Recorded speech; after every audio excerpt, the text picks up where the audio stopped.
The most dangerous part of the human psyche is not what we are aware of, but the parts within us we refuse to face.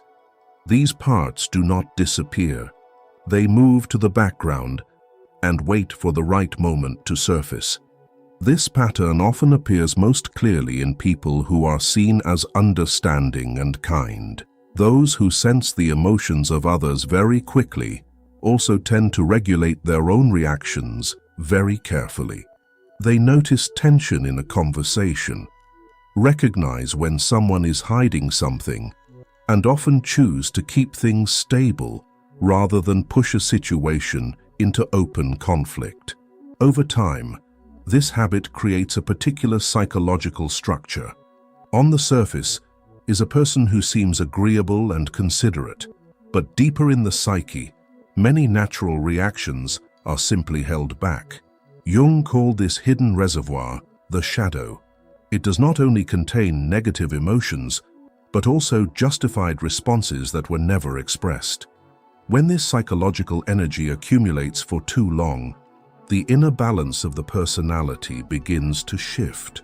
In several clinical cases Jung described, people around these individuals were often confused when someone who had always been calm suddenly changed in a way they did not recognize. Jung did not see this as a random outburst. He saw it as the moment when a part of the psyche that had been restrained for too long finally stepped forward, revealing truths in relationships that had long been avoided. Part 1. The empath who carried everyone's shadow. To understand why this happens, Jung did not begin by analyzing the personality of the individual. He began by looking at the entire psychological system in which that person was living. In many families or groups, certain emotions exist that no one is willing to claim as their own. Anger goes unacknowledged. Jealousy is quietly denied. Shame is covered with reasonable explanations. The desire to control others is often disguised as responsibility or concern. These states do not disappear simply because no one names them. They accumulate slowly, like smoke, gathering in a closed room. At first, almost no one notices it, but over time the atmosphere becomes heavy and difficult to breathe. Jung described this phenomenon as the collective shadow, the unacknowledged dark side of an entire system. When no one in the system is willing to face that shadow, the psyche of the system unconsciously looks for another place to hold it. Very often, the most sensitive person becomes that place. This does not happen because they are weak. It happens because they can perceive the emotional climate around them faster than most people. They function almost like an antenna placed in a field filled with invisible signals. While others only hear what is said aloud, they notice subtle shifts in tone, small changes in facial expression, and the quiet tension in the atmosphere of a room. They sense what has not been spoken. Because of this, their first instinct is often to adjust themselves in order to keep things from becoming more strained. From the outside, this can easily be mistaken for simple kindness or a gentle personality. But in Jung's view, it usually points to a deeper psychological structure. When someone repeatedly adjusts themselves to maintain stability in the environment around them, they gradually develop a very clear persona. That persona becomes the social face they wear when they enter the world, the image of a person who is reasonable, easy to approach, and unlikely to create discomfort for others. The persona allows them to function within the system, but it also means that many of their natural reactions no longer have a place to appear. Those reactions do not disappear. They are simply held back. Jung expressed this idea very clearly. Everyone carries a shadow, and the less it is embodied in the individual's conscious life, the blacker and denser it is. When a part of a person is not allowed to enter conscious life, it does not dissolve. It only becomes denser in the darker layers of the psyche. In unbalanced family systems, this process is often reinforced by another mechanism Jung called projection. When a person refuses to recognize their own aggression, weakness, or selfish impulses, those qualities do not vanish. Instead, they are unconsciously placed onto someone else. The sensitive person becomes a convenient target for this process. They are described as too sensitive, too emotional, or too complicated. Yet in many cases, they are simply responding to tensions that already exist within the system. An image that helps illustrate this dynamic is that of a deep well in the courtyard of a house. Whenever someone in the family has an emotion they do not want to keep, anger, jealousy, or a sense of helplessness, they quietly throw it down into the well. Over time, the well becomes dark and foul. But instead of looking at what has been thrown into it, people begin to say that the well itself is the problem. In many psychological systems, the empath is placed in the position of that well.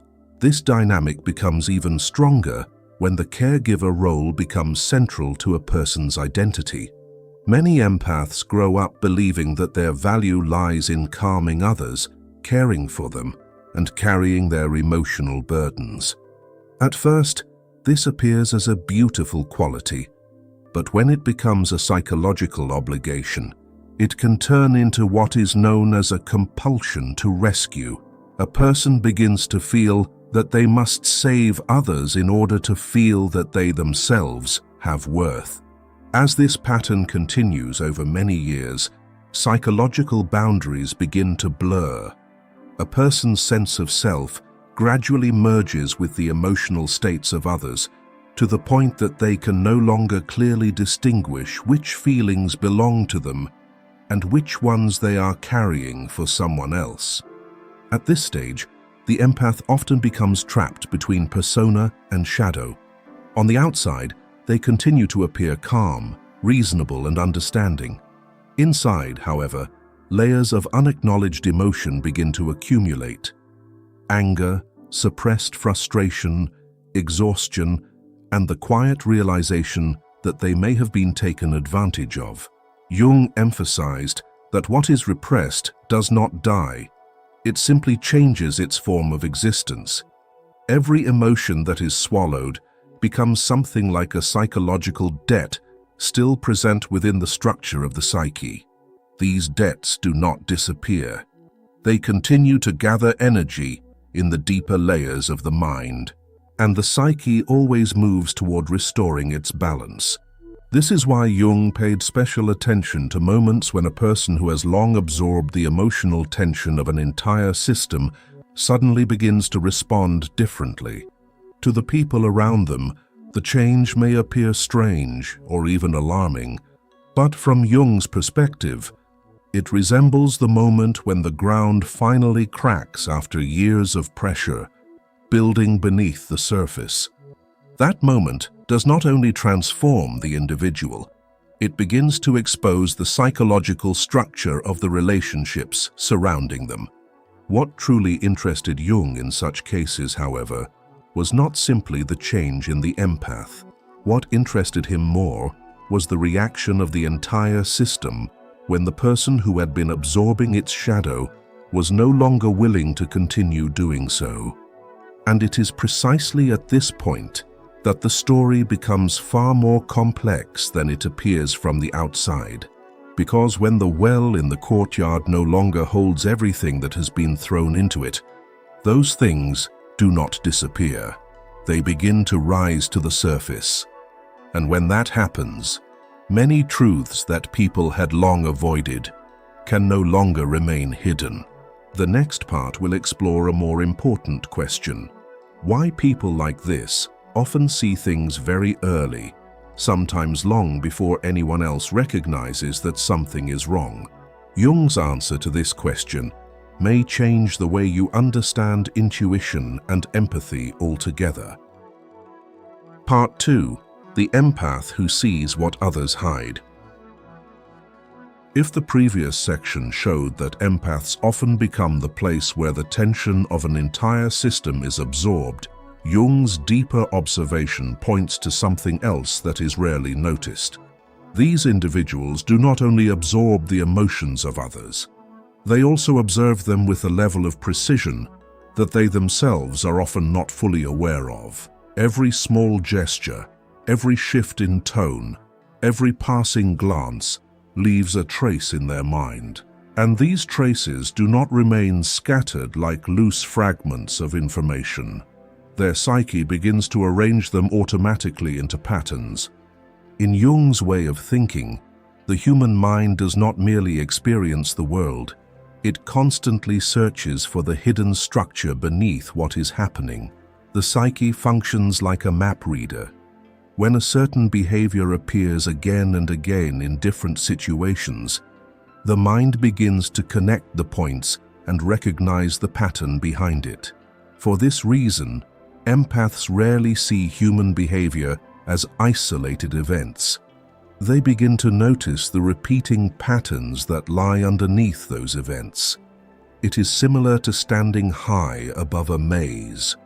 The person walking inside the maze can only see the turns directly in front of them, but someone looking from above begins to recognize the familiar loops, the passages that always lead to dead ends, the walls designed to make the person below believe they are moving forward, when in reality, they are circling back to the same place. The psyche of an empath often operates from that higher vantage point. This ability is closely related to what Jung referred to as shadow awareness. It is important to understand that being aware of the shadow does not mean a person has already integrated their own darkness. In many cases, it simply means they can recognize the shadow in other people very early. They sense the misalignment between words and motives. They notice when someone's social image does not match the reality beneath it.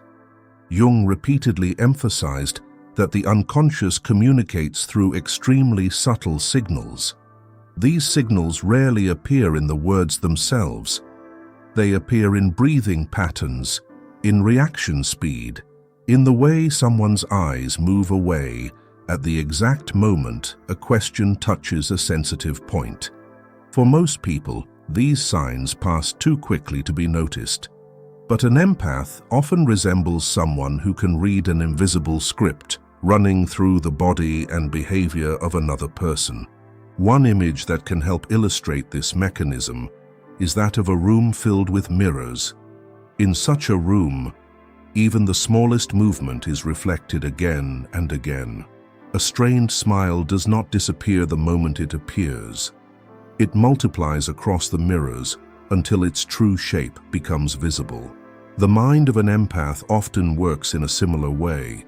They do not only hear what someone says, they see the unspoken part reflected behind the words.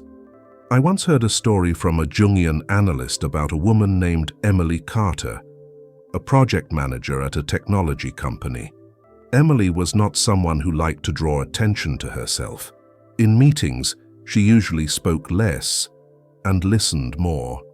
But Emily had a habit that her colleagues only understood years later. Whenever someone presented a plan, Emily did not only listen to the content, she watched how the person held eye contact, how they responded to unexpected questions, how their voice shifted when risk was mentioned. During one meeting, her manager said that a project was progressing well.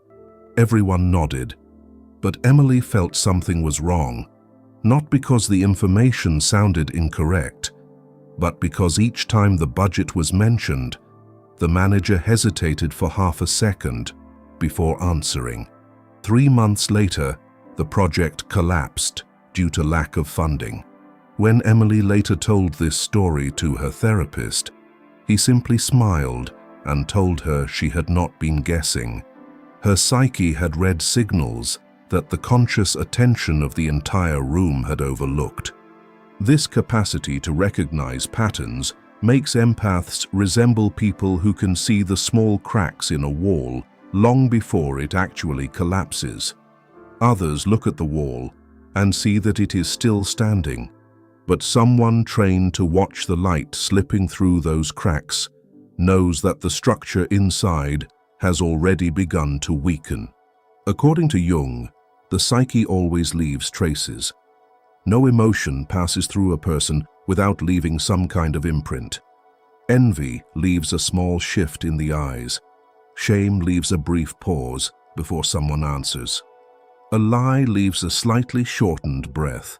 These traces are like footprints in sand. They are light, but someone who has learned to look carefully can read the story of an entire journey from those faint marks. Empaths often develop a powerful unconscious memory for these traces.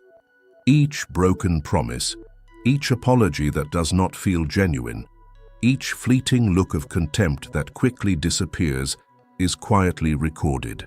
Those details are like small pieces of paper placed inside the same file.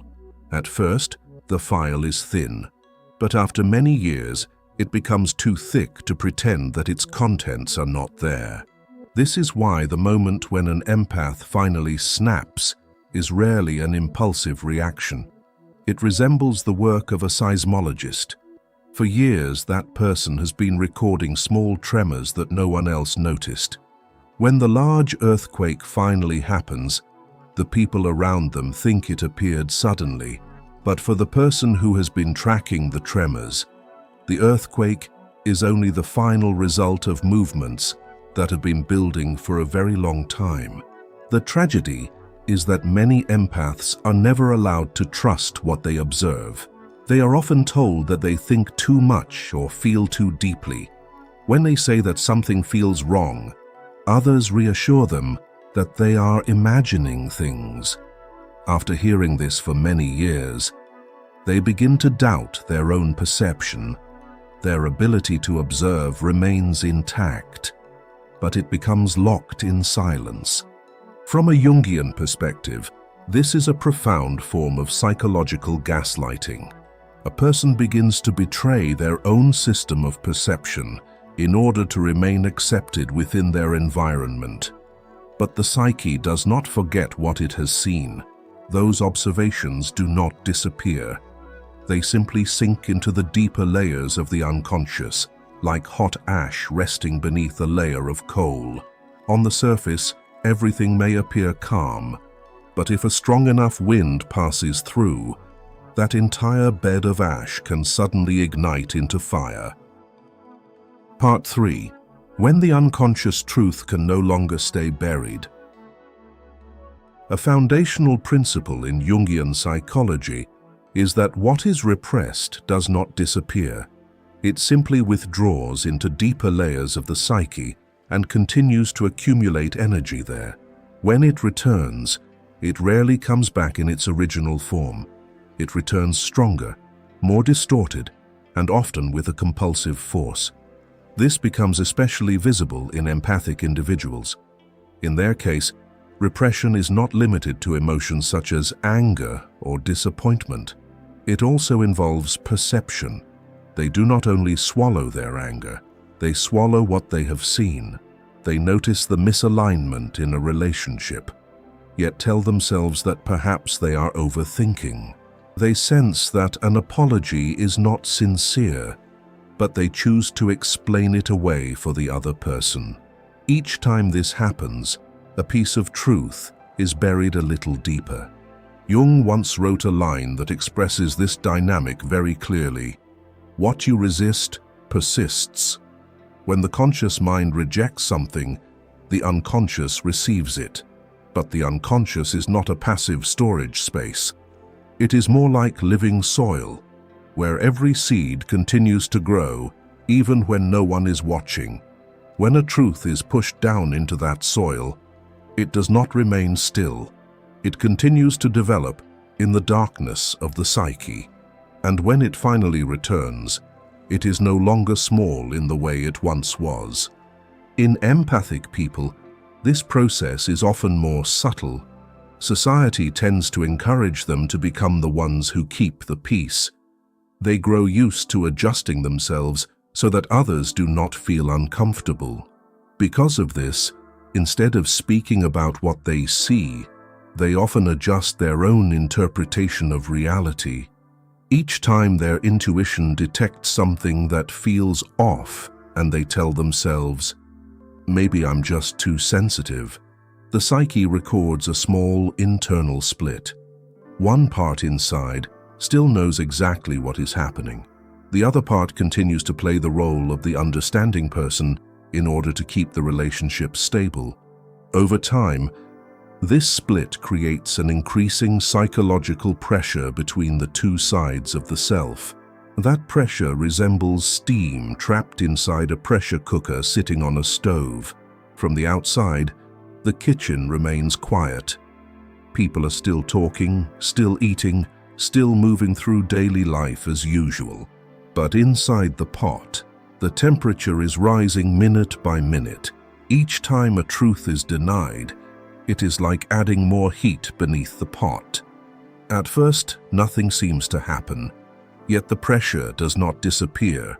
It simply keeps building. Jung believed that the unconscious is a living system that constantly seeks to restore balance within the psyche. When the conscious mind denies something for too long, the unconscious begins to send signals. These signals rarely appear as clear thoughts. More often, they show up as unexplained fatigue, waves of anxiety with no obvious cause, a sense of disorientation, or a growing feeling of emptiness. This is not personal weakness. It is the compensatory function of the unconscious trying to restore equilibrium to the psychological structure. During this stage, empaths often experience a very particular kind of exhaustion. It is not simply the fatigue that comes from work or from a difficult relationship. It is the fatigue of someone who has been continuously resisting something they have known for a long time. The state resembles a person standing against a large door, while floodwater presses from the other side. The door represents the story the conscious mind wants to keep alive, that everything will eventually be fine, that the other person did not mean to cause harm, that the relationship can still be saved.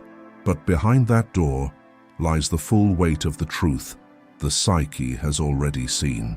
And with each passing day, the water behind the door rises a little higher. During this period, unresolved contradictions begin to gather together into a single mass. At first, they exist as scattered moments, a remark that leaves a bitter taste, a fleeting look of contempt, a broken promise that receives a vague explanation. Yet over time, the psyche begins connecting these moments. The small dots on the map slowly form a recognizable shape. At a certain point, the empath no longer experiences these as separate incidents. They begin to see a consistent pattern running through them. Jung also emphasized that the psyche always moves toward wholeness. When a person lives too long in contradiction with what they know internally, the self begins sending warning signals. These signals may appear as a feeling of being lost in life, a tendency to blame oneself without clear reason, or the quiet sense that one's inner vitality is slowly draining away. This does not happen because the person is fragile. It happens because their current personality structure is no longer aligned with the truth inside them. At this stage, the empath may begin to realize that their silence was not necessarily the maturity they once believed it to be. Jung would ask a far more uncomfortable question. Is that silence truly compassion? Or is it a refined form of self-betrayal, where a polite persona sacrifices truth in order to preserve a relationship that is no longer alive in an authentic sense? When the scattered dots finally connect into a single shape, the empath no longer doubts individual events. They begin to question the entire narrative they have been living inside. And at that moment, the pressure accumulated in the unconscious approaches its critical threshold. Yet according to Jung's observations, this accumulation rarely breaks open on its own. The psyche usually requires one final catalyst, a moment clear enough to crack the shell the conscious mind has built over many years. And very often, that catalyst is not a small mistake. It is a betrayal strong enough to bring everything that was once denied to the surface at once. If you have ever passed through a stage like this, you may recognize the very particular feeling it carries. It is the moment when everything you once suspected suddenly connects into a coherent picture. It is no longer a vague intuition. It becomes a truth that can no longer be dismissed. If you are listening to this and you feel that this story touches something in your own experience, you can share your thoughts in the comments. Sometimes, simply naming what we have lived through is the first step toward understanding what is happening inside the mind. In the next part, we will arrive at the moment Jung considered the most unsettling turning point in this entire process, when the final betrayal appears and awakens the shadow that the empath has been holding back for years. Part 4. The betrayal that awakens the shadow within. In Jung's logic, betrayal is not merely an emotional event that occurs between two people. It is a psychological rupture, a moment when the persona of a relationship suddenly loses its ability to cover the unconscious dynamics that have been operating underneath for a long time. In many long-term relationships, especially those where the empath takes on the role of the peacekeeper, a shared story is often built so that both people can continue living inside it.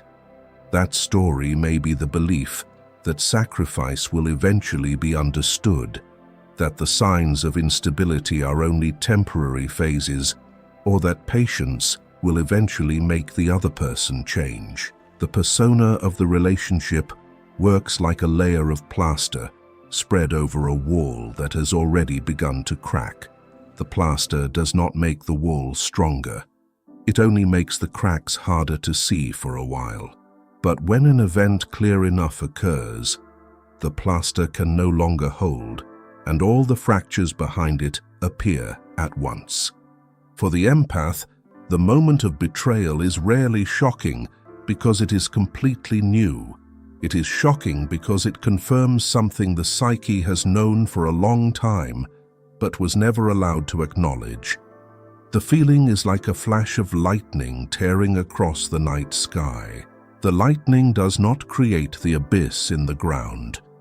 It only illuminates the landscape for a brief second and reveals the shape of a chasm that was already there. In that brief light, everything becomes so clear that returning to the previous state of ambiguity is no longer possible. The glances that once avoided contact, the explanations that always sounded slightly wrong, the intuitions that were dismissed with the thought, "Maybe I'm overthinking it," begin to connect into a coherent structure. The psyche at that moment resembles a room where hundreds of scattered notes have been lying on the floor for years, until a sudden gust of wind gathers them into a thick stack. When the empath finally picks up that stack, they are no longer reading separate fragments. They are seeing the entire story that previously appeared only in disconnected pieces. This is precisely where the process of shadow confrontation begins. But confronting the shadow here does not only mean recognizing the darkness in another person, it also means facing the part of oneself that has been denied. For years, the empath has often rejected certain vital energies of the psyche: legitimate anger, the capacity to set boundaries, the right to cut off what is harmful, and perhaps most importantly, the right to trust one's own intuition. These energies do not disappear. They are pushed into the personal shadow. So when betrayal occurs, what rises is not only pain. What rises is the entire reservoir of strength that had been buried alongside that pain. Jung once wrote a striking line: "One does not become enlightened by imagining figures of light, but by making the darkness conscious." Human beings do not grow by imagining themselves as better. They grow by recognizing the darker parts within themselves and learning to understand them. What makes this phenomenon remarkable is the psychological reaction that often follows. Outsiders tend to assume that when an empath snaps, they will become chaotic or emotionally unstable. But in many cases, the opposite happens. What emerges instead is a deep and unusual calm. This calm is not indifference. It is the result of the psyche no longer having to divide itself in order to maintain an untrue story. For years, the empath has lived with two parallel layers of awareness. One layer that knows what is happening, and another that constantly tries to deny it in order to preserve harmony. When the layer of denial collapses, these two layers merge into one. That merger creates a strange stillness. It resembles the surface of the sea after a violent storm. When the wind has stopped and the heavy waves have settled, the water becomes flat again. But that calm surface is not the sea's original state. It is the state that comes after all the chaotic energy has been released. Moments like this often function as an individuation trigger, a psychological shock that forces a person to leave behind an old identity and begin the process of becoming who they truly are. The pain in that moment does not come only from the betrayal of another person. It also comes from the collapse of an old identity structure. The empath does not only lose a relationship, they also lose the version of themselves that existed inside it.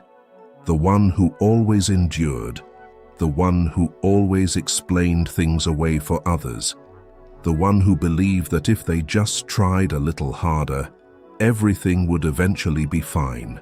When that identity collapses, the psyche must reorganize itself completely. It is important to understand that an empath does not snap because of a single detail. That detail merely acts like a key that unlocks a room already filled with evidence. Once the door opens, everything that had been buried in the unconscious begins to appear at the same time. Old memories, earlier intuitions, moments when inner knowing was ignored, all stand side by side like the final pieces of a puzzle. And when that puzzle is finally complete, the empath's perception of the relationship, of the other person, and of themselves changes permanently. This is also the moment when opposites meet. Love and anger, compassion and clarity, pain and insight no longer oppose one another.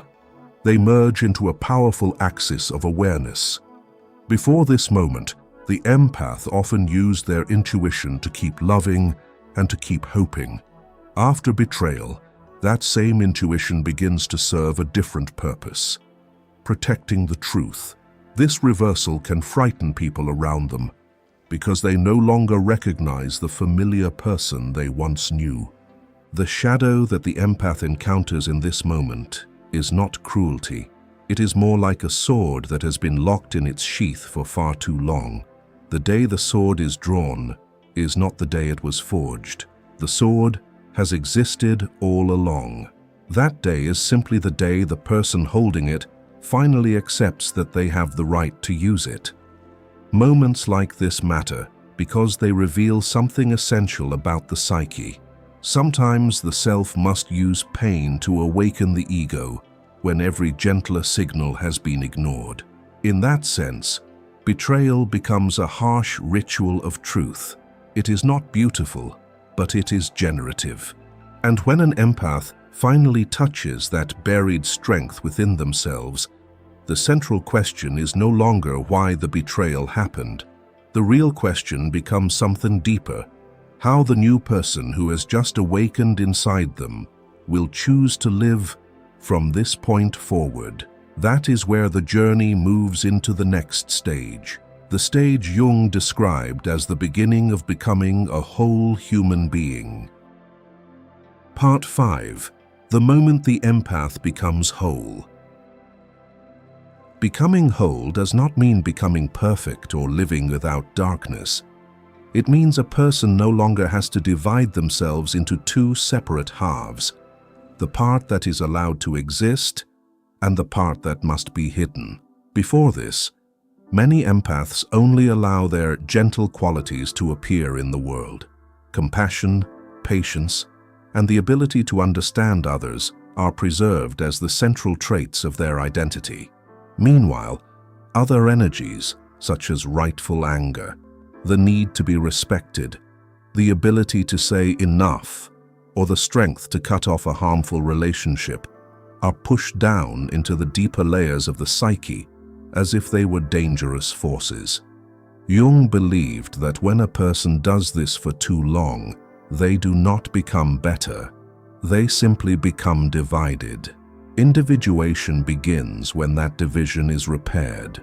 When an empath begins to integrate their shadow, what happens is not a transformation into someone else. What happens is that they become themselves without being cut into pieces. Compassion remains, but it is no longer accompanied by blindness. Intuition remains, but it is no longer forced into silence just to preserve a relationship. Within the structure of the psyche, a new balance begins to emerge between energies that were once separated. Jung often emphasized that psychological maturity does not lie in always being gentle. It lies in knowing when to be gentle and when to be firm. If there is gentleness without strength, kindness becomes an unlocked door. If there is strength without compassion, a person becomes cold and rigid. Individuation is the process in which both of these forces are held together within the same psychic structure. A deep shift also occurs in the way empaths understand their own strength. For many years, they often fear powerful energies within themselves, such as anger, boundaries, or the necessary form of emotional coldness that sometimes accompanies clarity. They fear that if these energies appear, they will become a bad person. But when the process of integration begins, they realize that these energies are not enemies of compassion. They are more like the frame of a house. A house that only has wide open windows but no supporting frame will collapse very quickly.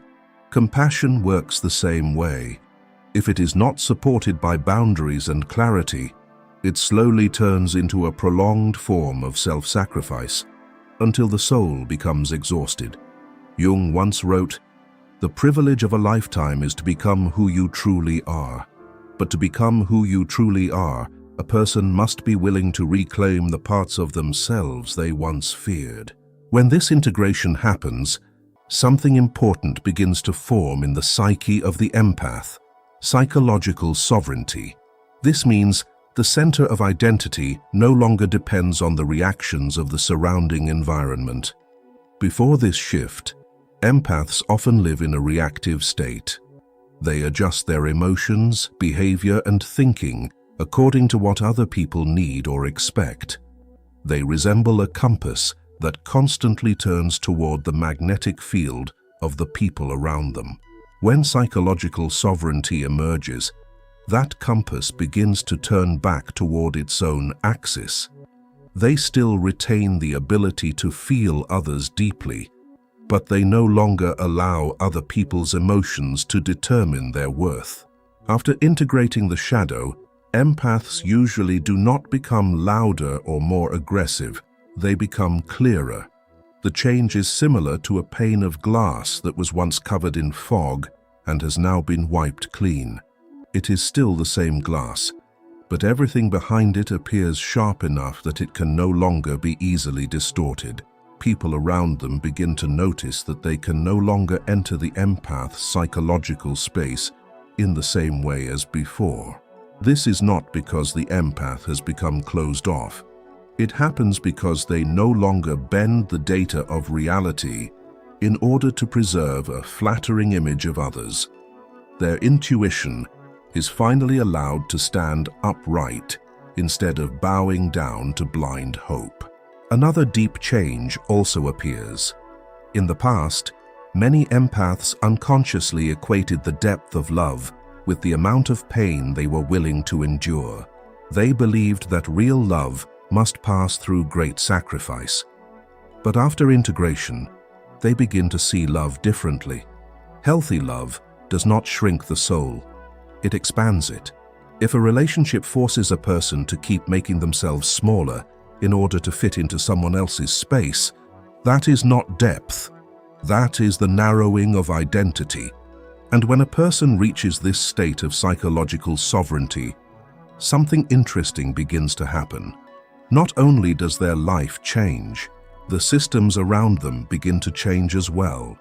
Mechanisms that once depended on their sacrifice, their endurance, or their unconditional compassion slowly lose their grip. The masks that once existed within relationships become harder to maintain. From this point forward, the journey moves into its final stage, because when an empath truly becomes whole, the change does not remain inside them. It begins to reveal the truth within every relationship surrounding them. And that is exactly where the story moves toward the final chapter of this journey. Part 6. When every mask around them begins to fall. Many relationships between people are maintained not because two individuals truly see each other, but because they see their own projections reflected in the other. Each person carries within them a vast amount of unconscious material, fears that have never been acknowledged, emotions that have been rejected, desires that have been suppressed, and even entire aspects of personality that the conscious ego refuses to recognize as its own. Instead of confronting these contents directly, the psyche often chooses an easier path. It places those disowned parts onto someone else. Through this process, a kind of psychological fog forms, and relationships begin to operate inside that fog. Within it, one person may play the role of the strong one to conceal their insecurity, while another may take on the role of the victim in order to avoid recognizing their own power. Very often, the empath becomes the place where the darkness others do not want to carry is deposited. They resemble a low basin in the landscape, where rainwater from many directions gathers, making the ground increasingly heavy with water, even though the sky above appears calm. But when an empath has moved through the process of integration, the first thing that changes is that they are no longer willing to serve as a container for those projections. In Jungian language, this leads to a very important phenomenon, the collapse of projection. What was once sent toward them begins to return to the place from which it originated. This does not happen because the empath attacks or exposes anyone. It happens simply because the structure of their psyche has changed. A system can only push force outward if there is something capable of absorbing that force. When the absorbing wall disappears, the force must return to its source. It is precisely at this point that the effect Jung described as the psychological mirror begins to appear. After integration, the empath does not usually speak more than before. They do not need to try to point out what is wrong, yet their presence becomes different. Their boundaries are clearer. Their perception is no longer bent in order to keep the peace.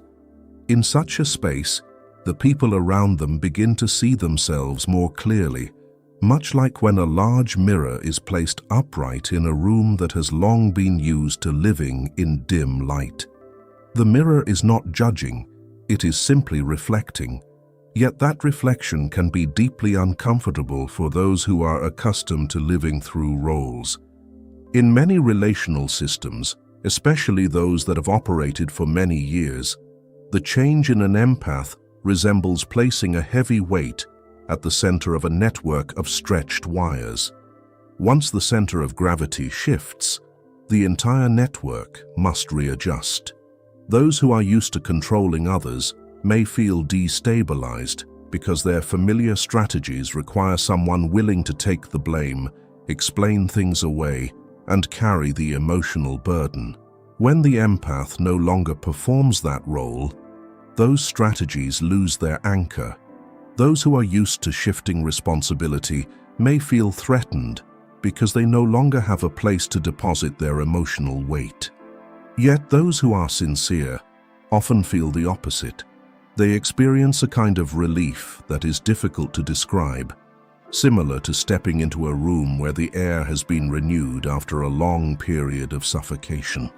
From Jung's broader perspective, this phenomenon does not concern only one individual. It also touches what he called the collective shadow. Every system, whether a family, a circle of friends, or a workplace, contains shared aspects of darkness that no one wants to acknowledge. These may include silent competition, manipulation, envy, or unspoken structures of power. When the empath who once acted as the system's shock absorber stops absorbing these forces, the entire mechanism begins to reveal itself. This does not occur because the empath is trying to expose anyone. It occurs because the system no longer has a place where these forces can be hidden. From Jung's point of view, this is both a beautiful and a frightening phenomenon. It is beautiful because it shows that an individual can reach a level of consciousness high enough to no longer be carried away by the unconscious movements of the system. But it is frightening because the presence of such a person forces the system to see itself. Jung once emphasized that the shadow does not disappear when it is denied. It simply waits for the right moment to reveal itself. When an empath awakens and stops carrying the darkness of others, that moment often arrives very quickly. For this reason, the snap in this story is not an emotional explosion in the usual sense. It is a moment of restructuring in consciousness. In that moment, the light within a person becomes strong enough to illuminate the entire psychological room in which they have been living. When that light appears, what once survived in darkness begins to show its true shape. And for any system accustomed to operating through denial, projection, and performance, nothing is more unsettling than a person who is no longer willing to close their eyes. This is often the moment when a person begins to live more honestly with their own psyche, not because they have become stronger than others, but because they stop resisting what they have known for a very long time. When the inner split finally ends, people often feel a strange kind of quiet, not because every problem disappears, but because they no longer have to strain themselves to hold together things that are no longer true. From that point on, they begin to rebuild their life in a way that is more real, more patient, and less betraying of who they are. That is also why Jung never saw this process as the collapse of a person, but as the birth of a real one. If this story touched a part of your own experience, you can press like so that others who are also trying to understand themselves may come across this video.